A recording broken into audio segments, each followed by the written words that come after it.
kanila yung budget ng DepEd at isa yan sa mga rason kung bakit ako nag-resign sa Department of Education. Hindi na ako papayag na sa susunod na taon, ganyan pa rin ang gawin nila at ako yung mananagot sa ginagawa nila. Kaya yan yung sinasabi ko, bakit pa tayo mag-question and answer dito para atakihin niyo ako? Ang masusunod lang naman sa budget, 2 tao lang. Diba? Ang susunod nun na halimbawa ko ay yung budget ng Office of the Vice President. Kung makikita nyo, September 2023, merong lumabas na press release ang Makabayan Bloc. Sabi nila, may meeting kami with Congressman Martin Romualdez. Pinag-uusapan namin ang pagtanggal ng confidential funds. September yon. Pagkatapos nun, nagkwento sa akin ang isang congressman. Sabi niya, lumapit daw sa kanya si congressman ko at sinabihan siya na tatanggalin namin ang confidential funds ni Inday Sara. Hindi ba siya magagalit? Ang sagot naman sa kanya nung kaibigan ko na congressman, alam mo, si Inday Sara, walang pakialam sa pera yan. Magtatrabaho yan kahit anong budget. Alam niya yan. Dahil alam din niya, limitado ang pera ng gobyerno. Kaya magtatrabaho yan. Trabaho lang ang gusto niyan. Sinabihan siya. Inulit pa niya yung tanong. Tinanong niya yung congressman, sigurado ka ba na hindi magagalit si Inday Sara? Sabi niya, hindi. Kaya kung makita ninyo, doon sa budget hearing ng Office of the Vice President, ay dinefend namin ng maayos kung paano gagamitin ang confidential funds. Napapabilis ang trabaho, napapadali ang trabaho, dahil nakatarget yung mga proyekto. Pero pagkatapos nung plenary namin sa House, ay kaagad na lumabas, di ba? Walang 2 oras lumabas ang statement ni Congressman Zaldico. Ano sabi niya? Unanimous decision ng party leaders under the leadership of Congressman Martin Romualdez, tatanggalin namin ang confidential funds.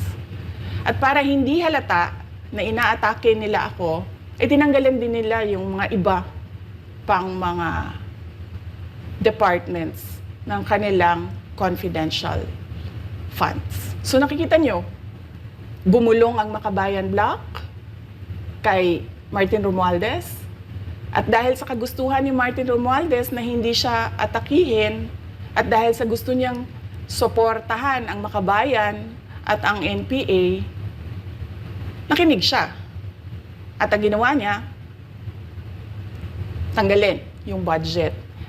Alam na nila kung anong gagawin nila bago pa kami pumunta sa plenary ng House. Hindi ko alam yon. Kasi nasabihan na lang ako nung kaibigan kong congressman pagkatapos na.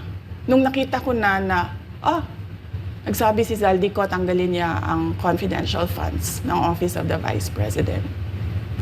So doon ko na lang naintindihan na aatake sila gamit ang confidential funds.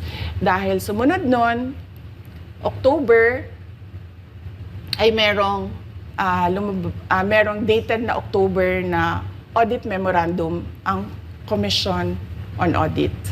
Tapos meron silang October 3 na audit memorandum ang Commission on Audit. So sunod-sunod yun, makita mo. Naglabas ng press release ang Makabayan, nag-defend kami ng budget namin, nagsalita si Zaldico, lumabas ang mga AOM ng COA, September, October. Kaya yan din yung rason. Nung nakita na namin at na-confirm namin doon sa audit memorandum ng COA na ito na yon, confirmation ng pag-atake. Kasi hindi pa kami confirm doon sa unang tanggalin namin yung confidential funds sa OVP. Ang confirmation namin, noong nagba-budget hearing sila, at doon sa budget hearing, tinatanong nila, may AOM na ba? May AOM na ba? At nakita namin lumabas na. Yun yung confirmation namin, na ito yung pag-atake. Kaya nung fourth quarter ng 2023, hindi na ginamit ng Office of the Vice President at ng Department of Education ang confidential funds. Kasi sabi ko sa kanila, kahit gaanong tamang gamit natin dyan, gagawan nila ng mali yan. Bubutasin nila yan at aatakihin tayo gamit ang confidential funds. At ang patutuo nito, kung makita ninyo, noong House hearing, noong August 27, 90% ng mga tanong, confidential funds. Kahit na 2024 at 2025, wala ng confidential funds ang Office of the Vice President. So yan yung explanation ko, mahabang explanation ko. Bakit pa tayo mag-question and answer? Para atakihin ninyo ako? Tapos, alam naman nating lahat. Congressman Zaldico, Congressman Martin Romualdez lang ang nagdidesisyon sa budget ng bayan.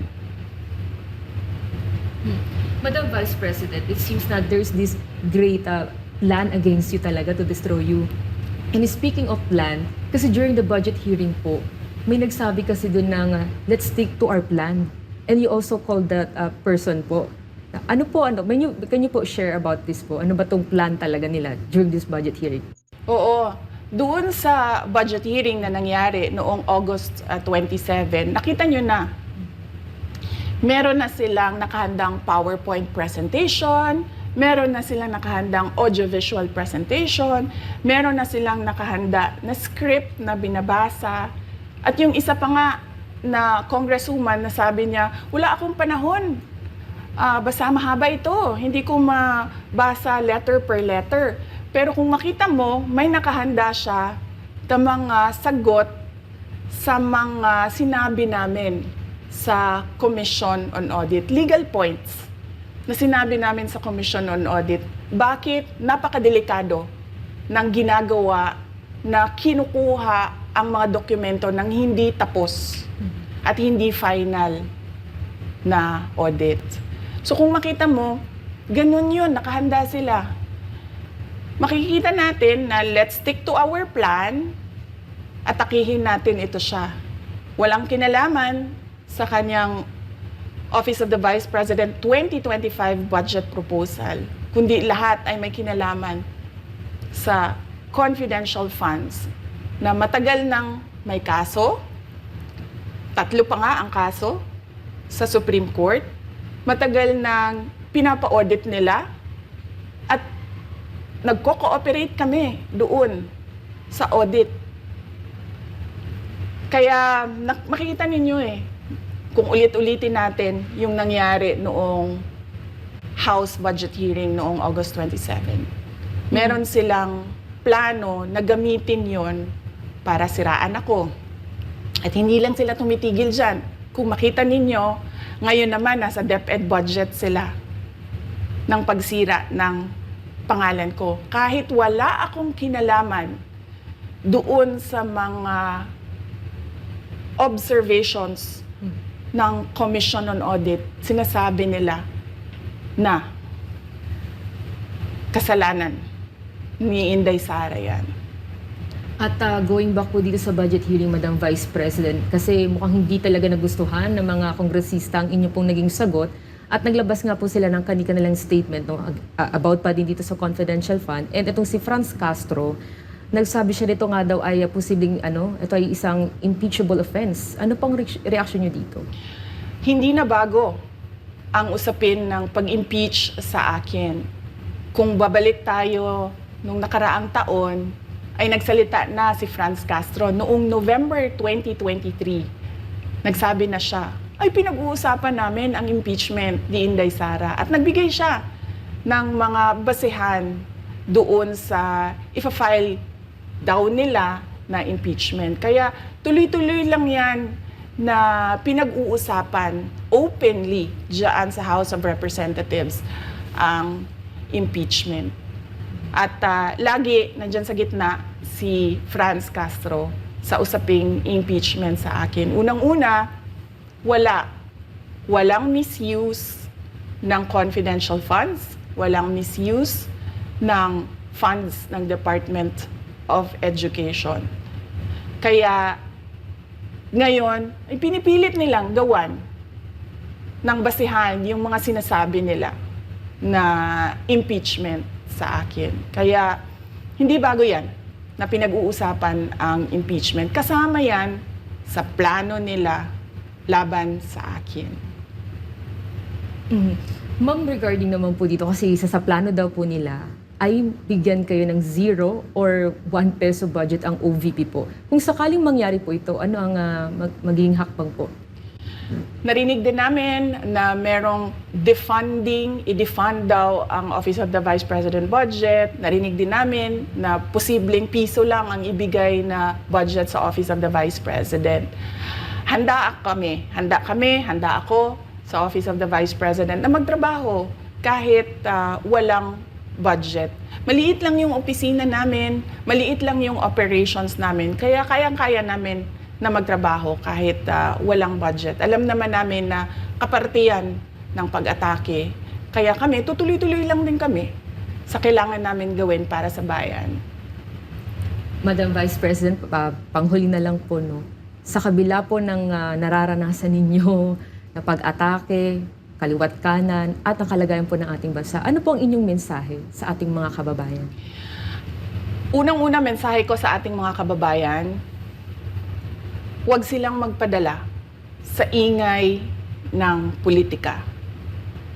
Kung makikita natin sa kasaysayan, lagi talagang inaatake ang Vice President dahil siya yung tinitingnan ng mga tao na baka magiging sunod na presidente. So lahat ng mga gustong tumakbong presidente ay uunahin nila atakihin talaga ang Vice President. Kaya huwag sila magpadala sa ingay ng paninira at politika.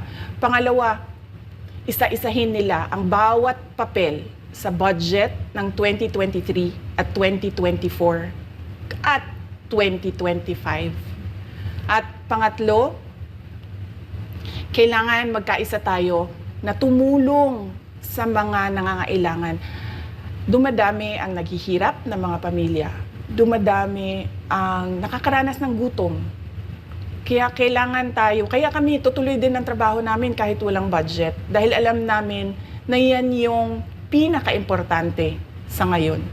Na matulungan yung mga kababayan natin na naghihirap at walang makain. Yan yung totoong problema ng bayan natin. Once again, ma'am, maraming salamat po sa pagkakataong pinagkaloob niyo po sa amin at nabigyang linaw po ang mga isyong ngayon na headlines po sa iba't ibang media. Maraming salamat po ni Madam Vice President. Thank you very much. Shukran.